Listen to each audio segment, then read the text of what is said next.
Je suis parti étudier à Shanghai dans le cadre d'un double diplôme entre Sciences Po et une université qui s'appelle Fudan, qui est la deuxième université du pays.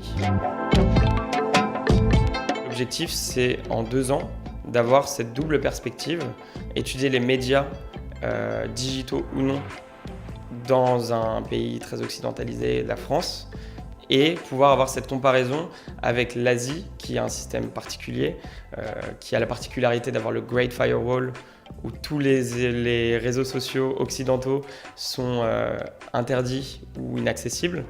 Donc, étudier cette double perspective des réseaux sociaux dans un pays occidental et un pays asiatique. On est allé dans une entreprise qui s'appelle Mailman. C'est un groupe qui a été créé en 1999 avec ce petit logo. Et en fait, Mailman, au départ, c'était une entreprise de cartes postales qui a été rachetée par un Australien en 2007. Et depuis, c'est devenu une grosse agence de communication qui gère les réseaux sociaux des marques occidentales. Et donc, en ayant été visiter les locaux de cette entreprise, j'ai rencontré leur start-up qui s'appelle Kao. Donc là où Mailman aide des grands comptes sportifs et des comptes sur l'industrie du tourisme à s'installer en Chine et à republier leur contenu Facebook, Instagram, Twitter, mais en version chinoise, donc sur Weibo, Sina Weibo, WeChat, etc. Kao, c'est l'outil social media, donc c'est un outil de social media management qui leur permet de récupérer les contenus qu'ils ont sur Facebook, sur Twitter, sur Instagram. Donc les contenus arrivent sur la plateforme Kao et après, un certain nombre de social media managers chinois retraduisent les contenus, le reciblent pour que ça corresponde à l'audience chinoise et le publient via Kao sur les différents réseaux sociaux chinois. Cette expérience, elle était hyper enrichissante, très intéressante sur plusieurs points.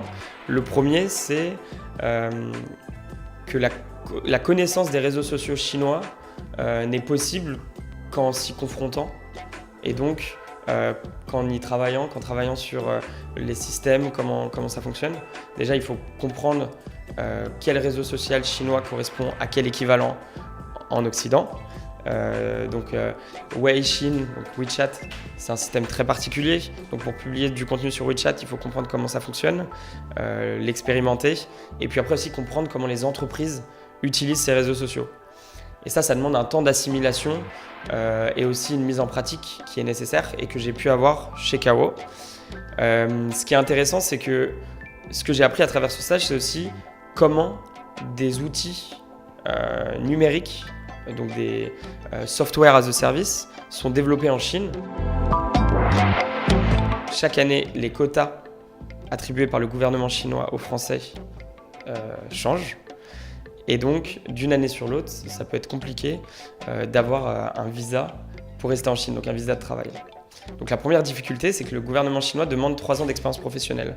C'est pour ça qu'en Chine, en particulier à Shanghai, on trouve beaucoup plus de profils plutôt seniors.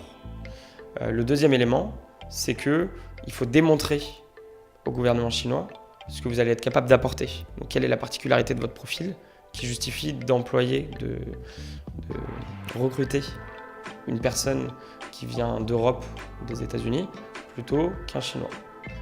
Et ça, il faut pouvoir le démontrer via une expérience professionnelle, via une connaissance de la Chine et potentiellement via une connaissance linguistique du mandarin. Ça, c'est les différents éléments qui peuvent freiner les personnes qui souhaitent rester en Chine. Pour ma part, j'ai décidé de rentrer en France justement pour gagner plus d'expérience.